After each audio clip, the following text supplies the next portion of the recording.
Well, I mean, you saw it last year when he was with his team. He loves to play. And I said since the beginning, he's a lot like Barry. He's got that determination, that grit, that, he competes all the time. He always tells us, coaches, we need to do more competitive drills, and he just loves it, and he loves the game, and he's starting to. I think everyone's frustrated. We haven't won, and he wants to win, so he's speaking up a little more, and which is a positive thing. He backs it up with his play. He plays, obviously plays so hard. I mean that he had a swollen eye after the game. He had bumps, bruises, and he probably would have went right back out there and not quit playing. On after the game, during the post game radio, that was the comment that really struck me was that he's emerging as a leader, and I don't know if the older guys want that or not, but he's wanting to play at a different level. Have you gained a sense from the older guys if they are accepting him becoming a leader? Oh, I don't know. It's just all I'm saying is that he's, he by his play and his determination and he, it's just he plays so hard. It's not always perfect, and he makes mistakes, but he just plays so hard, and he gives it all. So and again, we'll see how it evolves, but I love that he's the one that. He's not backing down. He's playing determined. He's playing, like I talked a lot before the game. You got to have grit. You're not going to win in this league without grit and resilience. And he has that. So, and he's I'm just saying for probably more than anything for the future than anything. But it doesn't hurt if he speaks up now also. It was noted within this room that he hasn't started any games this season. Could you see him? Yeah, there's a good possibility. Yeah, I mean we've talked about it. It's the thing is he does it. I don't think he cares. I mean all guys have a little pride, but he really just wants the team to win and whatever is best for the team. And he has. Like I said a couple of weeks ago or a week ago to you guys, I asked him how many minutes he's getting. He got 27 minutes. That's, that's definitely starter minutes. So he's, and he's got to get better. But he wants to get better. He constantly watches film, texts me, texts the other coaches. It's very important to him. He's shown an ability to play, a lot of different spots for you guys. If you had to, pigeonhole it as one, like where do you think he most is for you right now? Well, he's probably more like a 2/3. He's that athletic slasher kind of guy and he's got to get better at his skills. And we've talked about it, and he knows it. And just some kind of pull-up jumper, just add to his game, and that'll. He's really a year ago he did not shoot many threes, and he's really put a lot of time in, and his percentage dropped a little bit the last few weeks, but he was 38-39 at one time, and that's pretty good. Is there anything you guys can do in practice or anything to just avoid these offensive droughts you keep having? No, I don't know. We try, we do. Part of it I told you, and it's not an excuse. Again, today we'll have 2 or 3 guys out. The scout squad does a great job of running other people's stuff, but they're not very good defensively. So it doesn't give us that true test. And we've over the holidays when we had time to practice, we put 2-minute games up. We just said, okay, it's 63 up. Let's go. Go play. And then we would put end of the game things. Last minute, we just did different things. The one thing we did yesterday, we watched almost the whole game. And we talked about execution and the little things that make a difference, and being a little more patient, taking better shots, not giving in to the first shot that's contested. I hope that can come sooner than later. It's so funny. I think between TCU and Texas, they hit 10 or 11 shots under 3 seconds left, and all of them were threes. And we don't even get to that. I think that's part of our problem. We're not we're not patient enough. If you really watched the game and watched it again, I thought our first half defense was about as good as it's been all year. They hit four or five threes, four of them at the end of the shot clock.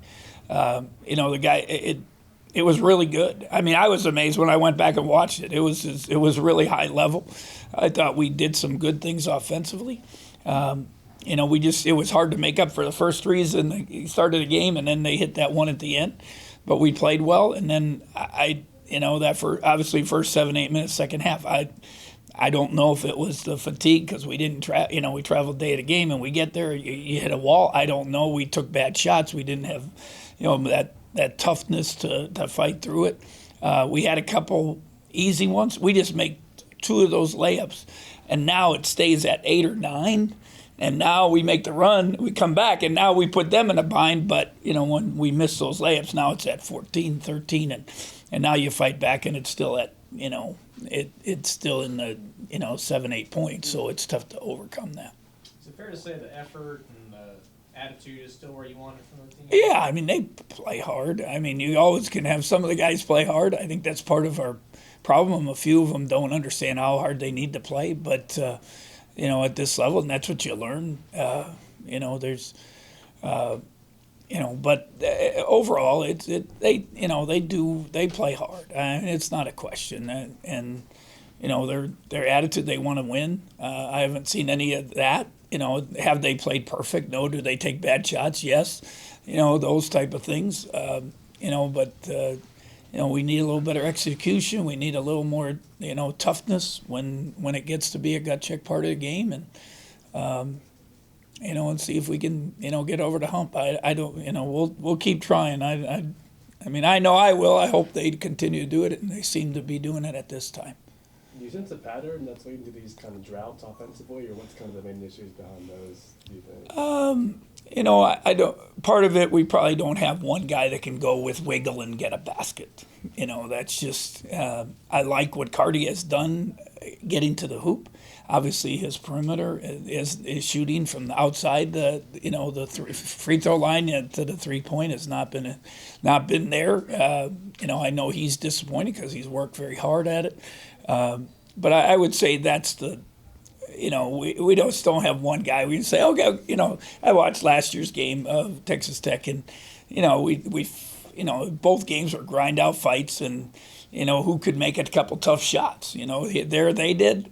At our place, Barry did. And Dean. You give it to Dean, and he goes 1-on-1 and jumps up and shoots it over them. And right now we don't have that. I guess that would be the thing. Obviously, the other part is we've got to finish inside. We got to. The big guys, I think that's a big thing. You went zone a little the other night. Was that just to save some legs, to see a new look? Just, get them stagnant. We did it last year against them. The first time it worked. Second time, Ramey hit one from the Longhorn. What do you do? We just thought we went low zone press. That was part of the game plan. Maybe just get them out of rhythm a little bit, not have to guard, 2 or 3 ball screens, just guard one. Get them a little stagnant. They get stagnant themselves, and they've had their droughts, and we thought maybe it would help and, press a little bit with those young guys. They play with a great energy and got a steal or two, and, that got us a little bit of energy, get back in the game. I know you're always going to cross paths with guys that you recruited at one point or were interested in, but this Texas Tech game is a little bit unique with Kevin McCullough, a guy that you were really interested in. What do you see in his game? What's he bringing? He's had to fight back from his injury, and that set him, I think, way back. And he's just like a lot of freshmen trying to figure it out. I think it's a little funny because they got him playing the 4 now, and probably even though they run motion, but he position wise they're playing positionless basketball, but he doesn't handle the ball as much, and he's more a kind of screener, stepper, and he'll slash and make plays around the basket. So, but he's, I think he'll be, once he gets a year under his belt, I think he's going to be a good player for them. We talked a lot about Dejuan, but where do you feel like Antonio Montavious? Well, Monte's played his butt off. He finished a play, the threes, I think, all we're telling him, we're not telling him not to shoot them, but make sure you have your feet and you're open, drive it. I like he drove a couple times and, that I thought he showed some tenacity on that. That was a good thing. Antonio, when you don't play for 2 games, it takes a toll, and you don't practice for a while, that's, another thing. So, I think a little bit, he hasn't shot it well, so he's lost a little bit of confidence on that. He had some open ones, and I told him, I haven't told you not to shoot. I've told you what your percentage is, and I told you to get in the gym to shoot. And so that when you are open, you feel confident to make it. And, some, like he made a little lefty layup in the game. And, 3 months ago, no chance. And so to his credit, he's worked on stuff like that, and he's gotten a little bit better. Obviously, it would help if we make a couple open threes that, it changes the game. Are you still looking to add anything to the 2020 recruiting class or after today? Oh, yeah, we will. Yeah, we'll definitely. I think we'll probably try to get another big, and then we'll decide about, maybe another wing or something, like a 3-4. I think that's what we've looked at. Somebody, when you get Antonio and Monte hurt or sick, now we have no one to play there. So do you have, right now, you got Xavier that can do it, but then we're limited number-wise with guards. So, I think that would be the only thing to get somebody that could play that 3-4 if we did, and then possibly another big or looking at a big. There's one play that struck me as kind of interesting. That game the other day where Cardi, near the end of the shot clock, passed it to David.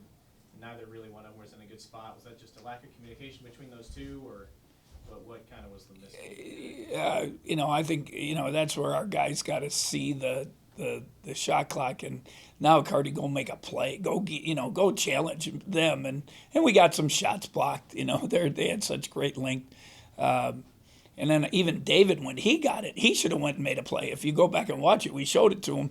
As soon as he got it, he had it ripped to the basket. Now you read it and make a play. Instead, he like got tentative, backed it up, and now he got stuck, and we didn't get a shot off. And we had hit a. It's that, teams do it all the time. You get on the road and, other team picks up their intensity, and that's what Texas, credit to them. They got into us. They made it tough on us, and so now, can you overcome that? Can you overcome that? Somebody go make a play. That's, some of it's experience, some of it's having a guy that can go, has some wiggle and make a play. Some of it is, just a little luck, get a shot up there and it goes in. Or later on, Cardi penetrates, kicks to David, he shoots a 3 at 2 seconds left and makes it. So, that kind of thing helps. On Texas Tech, are they playing any differently than they have? Oh, they're playing pretty similar. They're just not as experienced, as tough as they were. They play very hard. They're playing positionless basketball. They playing a lot of small ball. They had against West Virginia. Obviously, they got those bigs. They had to play, use their bigs a little more than they have in other games. It's a little bit of motion. It's a little bit of switching. A lot of stuff. It's ice ball screens. We did a great job both games of limiting points last year. We got to do that again. And then, hope we can make some shots. Forgive my ignorance, but in your successful career, I was just curious from a historical perspective, other freshmen that you have seen kind of step up, kind of like Dejuan is this season from a leadership standpoint over the years? I'll think about it. I'll get back to you and see what, I don't know. It's a lot of freshmen don't even get a chance to play, but he has pretty good tenacity. I mean, Barry tried. He hit a wall. He was confident enough to do it, but he just kind of hit a wall. But you knew. Like I joke with you guys. I asked who's going to be defense stopper, and he raised his hand. I said, "Put your hand down," and then I said, "Who's going to be at the end?" He raised it again, and it's like, but that's his determination. He was. He ended up being he's the one up on the concourse, all-time leading steals. He was, he guarded anybody, and that's the kind of thing you love about him, and guys like like Dejuan that have that determination. Yeah, and as a follow-up to that, just with Dejuan kind of leading the way and having these new guys coming down the road, how bright is Very, the very future? important. Yeah, How it's bright it's is very the- important. And we've talked to the young guys. We got to keep them, not let them get frustrated and down because they are very important, and it makes a difference. Kind of a follow-up to both those questions.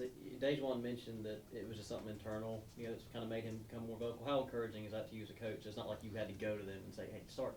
Yeah, I mean he's done it before, but he's done it like under his breath from as the season. But now and a couple times I've asked rhetorical questions and he's answered them, and I'm like, you're not supposed to answer that. I'm just talking to make you think. So now it's a little, just and he wants to do well. I like that. He wants to win. He just keeps texting me, "We're going to win, Coach. We're going to win," and that's a difference in guys being just average players and really good players.